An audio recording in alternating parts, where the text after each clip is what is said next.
혈당을 급격하게 높이지 않는 탄수화물이 좋은 탄수화물. 그러니까 가공하지 않은 있는 그대로의 탄수화물. 혈당 관리를 위해서는 먹고 움직여라. 먹자마자 엘리베이터 타고 올라가서 계속 앉아있게 되면 간에 기름이 쌓이고 피와 지방이 쌓일 수밖에 없겠죠.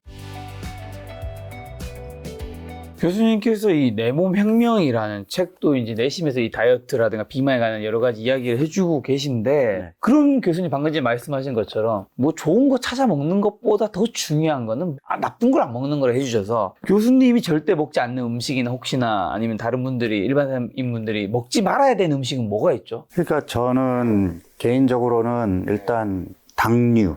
그러니까 우리가 보통 편의점에서 이제 식품을 고를 때 저는 영양 성분표를 유심히 보거든요. 아, 보시나요? 네. 그러면 그 영양 성분표에 보면은 이제 탄수화물의 총량, 그 다음에 거기에 당류가 나와요. 당류라는 게 뭐냐면 단순당을 얘기하는 건데, 그러니까 단당류와 이당류를 얘기하는 거예요. 몸에 들어오면 빠르게 흡수돼서 혈당을 높이는, 이제 이걸 당류라고 얘기하는데, 그 당류가 높은 것은 의도적으로 피합니다. 근데 이게 그 식품업계에서 소비자들을 교묘하게 속이는 것들이 있어요. 예를 들면 아이들이 즐겨 먹는 요플레나 과일 맛이 나는 우유, 그 다음에 요구르트지만 정말 설탕이 듬뿍 들어가 있는 요플레, 뭐 그 다음에 두유. 언뜻 보면 다 건강식이잖아요. 우유, 두유, 뭐 요구르트. 근데 아이들은 달아에 처지니까 거기다 당을 넣잖아요. 이를테면 한 팩에 한 310cc 정도 하는 그러한 조금 약간 큰 팩의 이런 음료가 있잖아요. 그럼 얘네들이 거기 영양성분표에다가 100cc당. 아, 맞아. 저 요즘 자주 보기 때문에 압니다. 그러면, 얘는 당류가 적네? 곱하기 3을 해야 되는. 곱하기 3을 해야 되는데. 그러니까 그런 것들도 이제 소비자 눈을 현혹하는 거고. 그 다음에 이제 지금 식품표기법에 의하면은 그 안에 들어있는 성분들을 다 표기하게 돼 있거든요. 그렇죠. 그러면 가장 함량이 많은 것부터 표기하게 돼 있어요. 그래서 얘네들이 뭔가 숨기고 싶은 거는 깨알 만한 글씨로 써놓고 좀 괜찮아 보이는 거는 큰 글씨로 써놔요. 근데 큰 글씨로 써 있는 게 뒷부분에 있으면 별로 없는 거거든요. 그러니까 앞부분에 깨알같이 써 있어도 앞부분에서 그렇게 제일 많은 거예요. 그런 영양 성분표, 그 다음에 이 안에 내가 먹는 음식에 도대체 뭐가 함유되어 있는지를 보는 습관을 들이셔야 되고, 생각보다 지금 인공 첨가물들이 엄청 많이 들어있어요. 그러니까 이 편의점 음식들은 보면은 결국은 이게 이제 유통 보관에 유리하려면 단짠이 될 수밖에 없어요. 그러니까 짜거나 달아야 얘네들이 변질이 잘 안 되거든요. 요즘 젊은 애들이 알게 모르게 이런 식품 가공업계의 그런 그 술수에 의해서 그냥 입맛이 단짠으로 바뀌고 있는 거예요. 안타깝죠. 그러면 그 성분 함량, 영양 성분표에서는 당류를 제일 중점적으로 보고 또 딴 것도 봐야 되는 게 혹시 있나요? 일단 요즘은 트랜스 지방은 이제 거의 없고, 그다음에 포화 지방 같은 경우도 일단 지방간이 있거나 이제 콜레스테롤 수치가 높은 경우라면 포화 지방 함량도 보긴 해야 되는데, 건강한 사람들은 굳이 포화 지방을 일부러 적게 먹고 할 필요는 없어요. 그렇지만 내 몸에 이상이 있는 경우라면 포화지방도 많이 들어있는 음식은 좀 주의하시는 게 좋겠죠. 자, 그러면 절대 먹지 말아야 할 음식으로 당류 얘기해 주셨고, 그 밖에는 어떤 것들이? 그때 먹지 말아야 되는 음식은 저는 어쨌든 그러니까 설탕물은 이제 그러니까 우리가 믹스 커피도 사실은 커피에 탈을 쓴 설탕물이잖아요. 그래서 어쨌든 혈당을 급격하게 높이는 당이 들어가 있는 청량음료도 그렇고, 이거는 백해무익합니다. 그러니까 흔히들 술이 나빠요? 청량음료가 나빠요? 이렇게 물어보는 사람들이 비슷하게 나쁜 것 같은데. 저는 이제 과당 음료가 더 나쁘다고 얘기를 하죠. 아, 진짜요? 네, 왜냐하면 술은 성인이 돼서부터 마시기 시작하잖아요. 근데 과당 음료는 어렸을 때부터 먹죠. 훨씬, 그러니까 뭐든 중독성이 있는 것들을 일찍 시작할수록 중독에 빠지기 쉬워요. 그 다음에 술은 밤에만 마시는데 과당은 밤낮을 안 가리잖아요. 그리고 술은 취하면 더 이상 못 마시는데 과당은 쉴 수 없이 들어가거든요. 그러니까 말씀만 들어도 술을 굉장히 좋아하실 것 같아요. 굉장히 뭔가 합리화가 약간 주관적인 내용이 들어있다는 방금 것을 건 굉장히 주관적인 부분이 살짝 들어가 있는 것 같습니다. 네, 저도 인정하겠습니다. 그래서 사실 지금 뚱뚱한 사람들이 알게 모르게 이제 난 빵순이야, 나는 면을 좋아해 하는 것들이 아까 밀가루 음식이라고 표현을 했지만 사실은 밀가루 음식에 설탕이 들어있기 때문에, 그러니까 밀가루 음식 자체도 약간의 중독성이 있지만 설탕이 들어있기 때문에 사실은 이게 중독성이 심한 거거든요. 그러니까 이게 이제 어른들이 본인이 빵을 좋아하고 달달한 걸 먹고 싶으니까 우리 아이들 줄 거야 하고 아이스크림이랑 빵을 사갖고 결국에 아이들이랑 나눠 먹으면서 아이들에게도 일찍 과당 중독을 일으키고 본인도 탄수화물 중독에서 벗어나지 못하는 악순환을 계속해야 된다. 그러니까 이게 어른들의 입맛이 바뀌어야 아이들이 건강해집니다. 일단 당류 관련된 것들이 정말 안 좋다라는 건데 네. 아까 편의점 그런 음식들로 해서 이제 달고 짠 것에 우리가 많이 익숙해지고 있다고 해주셔서 예를 들어서 그 크래미 같은 경우에 그러니까 제가 이제 박용호 다이어트가 탄수화물 줄이고 단백질 챙겨 먹자 그랬더니 이게 단백질을 갑자기 먹으려니까 그 편의점 가서 이렇게 보면은 게맛살 이런 것들이 다 단백질처럼 보이잖아요. 그렇죠. 게맛살에 게가 없는 건 아시죠? 하나도 없어요? 향은 있죠. 생선 그 뭐라 그러죠? 하여튼 그걸 이제 믹스해서 만드는데 문제는 뭐냐면 나트륨 함량이 생각보다 엄청 많아요. 아, 그러니까 지금 짠 거 여쭤보려고요. 네. 나트륨은 다이어트에 어떤가요? 건강에? 일단 우리나라 사람들이 이제 기본적으로 짜게 먹는 식습관을 갖고 있어서 이게 이제 뭐 고혈압이라든지 위암이라든지 신장 질환에 문제가 된다라는 얘기를 오랫동안 해왔잖아요. 근데 지금 그래도 국민 캠페인을 벌여서 과거에 비해서 나트륨 섭취량이 많이 줄었어요. 많이 줄였으나 WHO에서 권고하는 하루 5g보다는 많아요. 그러니까 하루 5g은 소금 허용량이거든요. 근데 소금 허용량이 우리나라가 지금 한 8g 정도 제가 정확한 통계는 모르겠지만 과거에 한 12g, 14g쯤 됐던 것들이 야금야금 줄어서 지금 한 8g까지 왔는데 그럼 다이어트 할 때 소금을 피해야 되느냐? 저는 제 환자분들한테 양질의 채소와 단백질을 먹기 위한 약간의 양념은 허용한다고 얘기를 해요. 그런데 기본적으로 짜게 먹게 되면 잘 붓잖아요. 부으면 신진대사에 영향을 받습니다. 네, 그러니까 우리 몸의 신진대사가 원활해야 지방대사도 활발해지고 체중 감량에도 유리하잖아요. 몸이 붓게 되면 이 혈액순환이나 신진대사가 원활하지 못하니까 지방이 잘 안 나와요. 그리고 앞서 내가 이제 과당이 나쁘다고 얘기했잖아요. 과당을 피해야 되는데 과당을 안 먹어도 우리 몸에서 자체적으로 과당을 만드는 대사가 또 있어요. 이게 이제 예를 들면 혈당이 높은 상태로 오래 지속이 되잖아요. 그럼 과당이 만들어집니다. 그리고 짜게 먹는 식습관에서 고염식의 탈수까지 있잖아요. 과당이 만들어져요. 그래서 일단은 짜게 먹는 식습관은 이래저래 다이어트에는 도움이 안 돼요. 그렇다고 그러면 무염식으로 먹어야 되느냐? 그럴 필요는 없다는 거죠. 그러니까 어쨌든 평소보다 덜 짜게 먹는 건 필요하니 김치나 이런 좀 그 나트륨이 많은 음식을 평소보다 조금 취량을 줄인다든지 아니면 이제 조금 극단적으로 어떤 분들은 짠 음식은 아예 피해야 되나요? 그러니까 짠 음식을 먹지 말라는 게 아니라 하루에 섭취해야 되는 나트륨 섭취량을 줄이라는 거니까 예를 들어서 내가 한 끼 식사를 하는데 여기 장아찌도 있으면 아니 장아찌 한 번 먹고 그다음에 심심한 나물 반찬이나 두부 이런 걸 더 많이 먹으면 되잖아요. 그러니까 짠 음식은 먹지 마라가 아니라 짠 음식은 조금 젓가락이 덜 갖고 좀 심심한 음식으로 많이 먹어주면 왜냐하면 나트륨도 필요하니까요. 그렇게 섭취하면 되는 거고 소금보다는 뭐 저염 간장을 활용한다든지 쌈장에다가 두부를 으깨 넣어가지고 조금 그 염분 함량을 낮춘다든지 뭐 이런 요령을 발휘해도 도움이 될 수 있겠죠. 지금 양질의 채소랑 단백질 얘기해 주셔서 결국에 또 좋은 탄수화물, 좋은 단백질, 좋은 지방도 먹어야 하는데 좋은 탄수화물, 좋은 단백질, 좋은 지방, 음식 어떤 것들인 거죠? 첫 번째로 이제 좋은 탄수화물이라고 하는 거는 혈당을 급격하게 높이지 않는 탄수화물이 좋은 탄수화물이에요. 그러니까 가공하지 않은 있는 그대로의 탄수화물. 그러니까 뭐 우리 흔히 얘기하는 통곡류, 뭐 잡곡, 현미 뭐 이런 것들이 이제 좋은 탄수화물에 속하는 거고 사실은 흰쌀밥은 그러니까 어쨌든 정제를 했기 때문에 그 자체로는 혈당을 빠르게 높이는 현미밥보다는 혈당을 빠르게 높이거든요. 그런데 맨밥만 먹는 사람은 없잖아요. 그렇죠. 네, 밥을 먹으면 반찬이 따라온단 말이에요. 그래서 흰쌀밥은 나물 반찬과 단백질 반찬이 따라오기 때문에 저는 허용.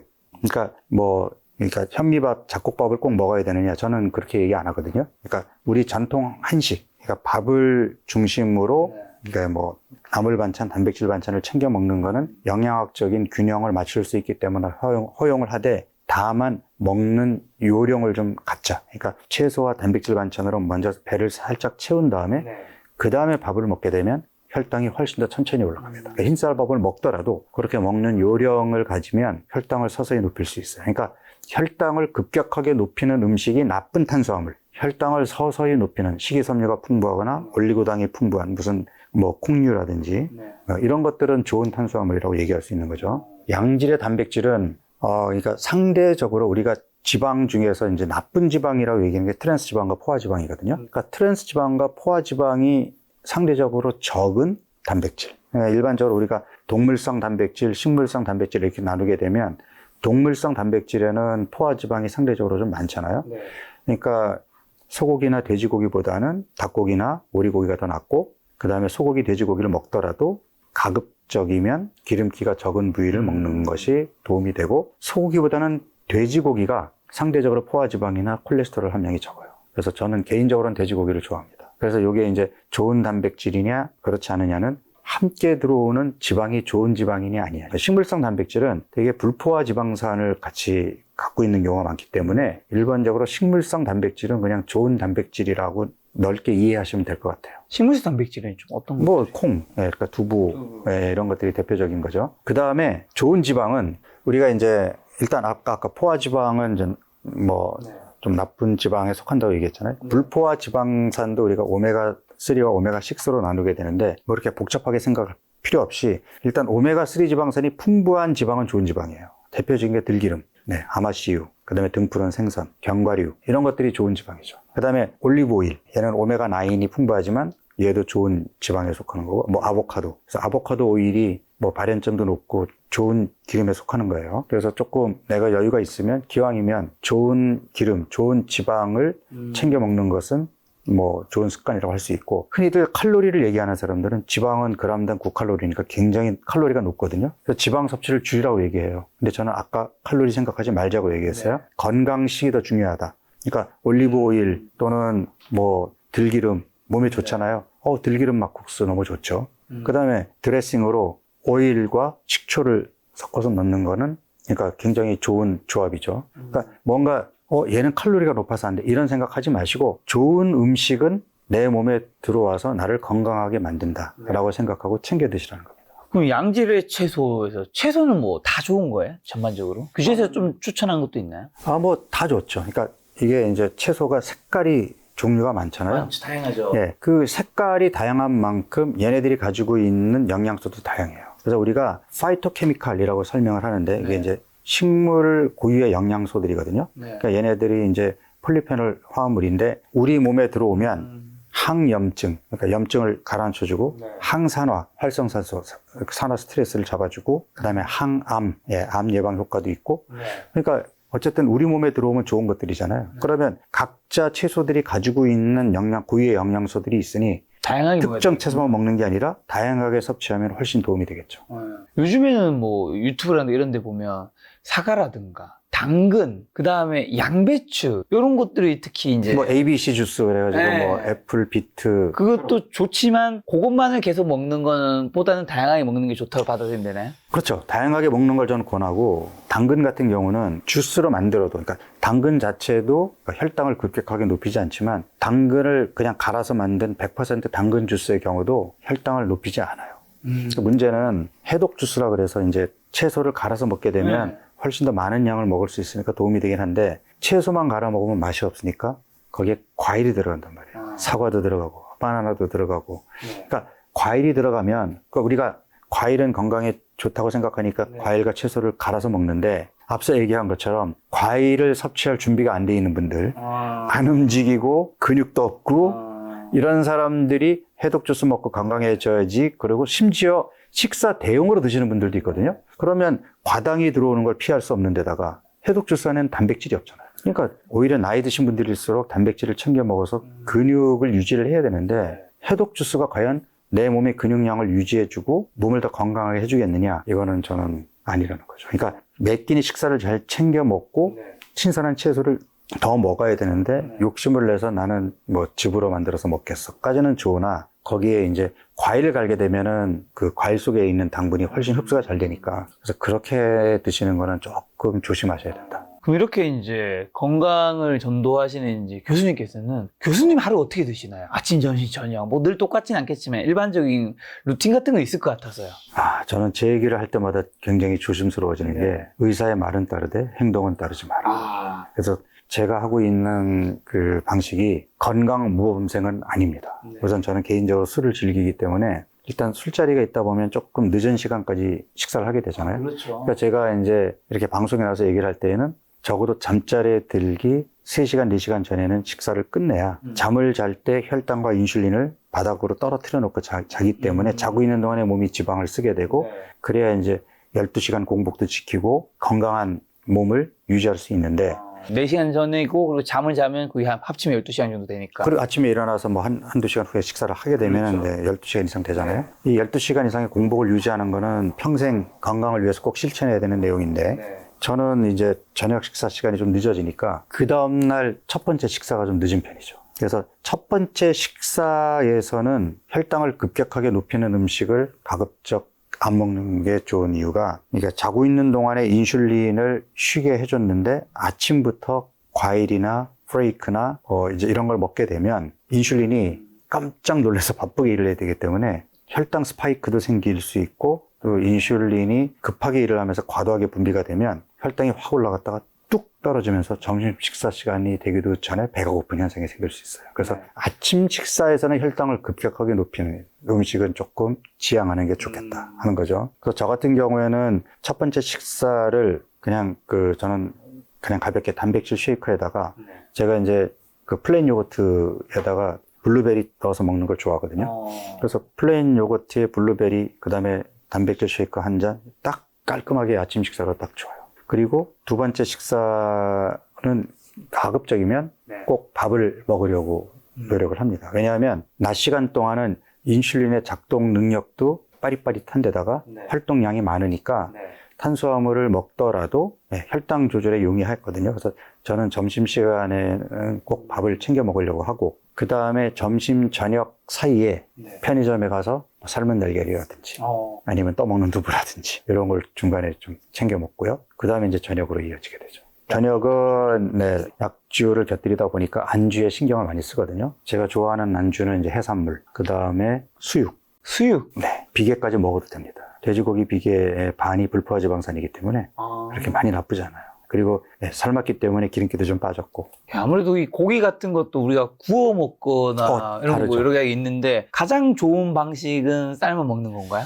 가장 좋은 방식이라는 표현보다는 일단 삶거나 샤브샤브로 먹게 되면 기름기가 좀 빠지겠죠. 근데 이제 우리가 구워 먹는 경우에도 직화로 굽게 되면 그러면 발암 물질이 음식에 묻을 수가 있어요. 그러니까 높은 온도에 이 고기에 있는 지방이 이렇게 타면서 발암 물질들이 나와서 고기 표면에 묻을 수가 있어요. 직화가 제일 맛있는데. 맛있는 건 저도 동의하는데, 어쨌든 건강을 생각한다면 뭐 어쩌다 한번 먹는 거야 상관이 없겠지만 매일 고기를 직화로 구워 먹는 거는 저는 조금 지양했으면 좋겠고, 그래서 차라리 프라이팬에 구워 먹는 게 더 낫다니까. 구워 먹는 걸 좋아하시는 분이라면 직화로 하지 말고 프라이팬에 구워 먹는 걸 저는 권하고 싶어요. 그래서 우리나라 지금 대장암 발생률이 OECD 국가 중에서 가장 가파르게 상승하고 있거든요. 근데 과거에는 이제 대장암은 선진국 질환이었고, 대장암하고 밀접한 관련이 있는 게 육류 섭취량이었어요. 육류 섭취량이 많은 미국이나 이제 유럽 국가들이 상대적으로 대장암이 많은데 우리가 그 사람들을 추월했거든요. 그럼 우리가 그 사람들보다 육류 섭취량이 많은가? 하면 아니란 말이에요. 그래서 저는 이 고기 먹는 우리나라 사람들 특유의 습관이 하나의 요인이 되지 않을까. 이거는 뭐 유튜브니까 제가 저의 내피셜로 얘기하는 겁니다. 책에 나온 얘기는 아니에요. 그러니까 어쨌든 우리나라 사람들의 대장암 발병률이 과거에 비해서 크게 늘었거든요. 육류 섭취가 과거에 비해서 는 것도 요인이 있는데, 대장암을 일으키는 또 요인 중에 중요한 게 술이거든요. 그러니까 우리가 대장암을 일으키는 술과 육류를 함께 먹잖아요. 그것도 직화로. 직화로. 그리고 외국에서는 자기가 먹을 분량을 딱 정해놓고 먹잖아요. 우리는 회식하면 어떻게 하죠? 마구 시켜가지고 익기가 무섭게 경쟁적으로 젓가락이 가서, 그러니까 또 회비로 내거나 회사 돈으로 내게 되면 내 돈 안 내니까 더 먹게 되죠. 과식으로 더 먹게 되잖아요. 그러니까 한 번에 먹는 육류량도 많고 술과 곁들이게 되고, 그 다음에 직화가 많고, 이런 우리네 어떤 고기 먹는 문화도 중요한 역할을 하는 게 아닌가. 그러니까 왜냐하면 이 단백질이라는 음식이 우리 몸에 들어왔을 때 소화 흡수가 잘 안 돼요. 그러니까 한 번에 소화 흡수 시킬 수 있는 양이 정해져 있는데 욕심을 내서 고기를 5인분, 6인분을 먹게 되면 소화되지 않고 대장까지 내려간 그 단백질 음식, 찌꺼기들이 장내 유해균의 먹이가 되면서 장내 환경을 나쁘게 만든다. 그래서 어쨌든 이런 것들이, 이건 어쨌든 저의 주관적인 견해지만 우리나라 사람들의 그 장 건강을 나쁘게 만드는 요인이 아닐까 하는 생각을 해봅니다. 자, 아까 전에 또 혈당 스파이크를 천천히 올리는 게 중요하다 말씀해 주셔서, 혹시 그러면 이제 혈당 스파이크를 천천히 올리는 음식들을 말씀해 주셨는데, 식후에 내가 하는 행동들로 인해서 그런 게 좀 낮아지는 것도 있나요? 첫 번째가 먹고 걸어라요. 먹고 걸어야 된다. 그러니까 식사를 하고 나면 이제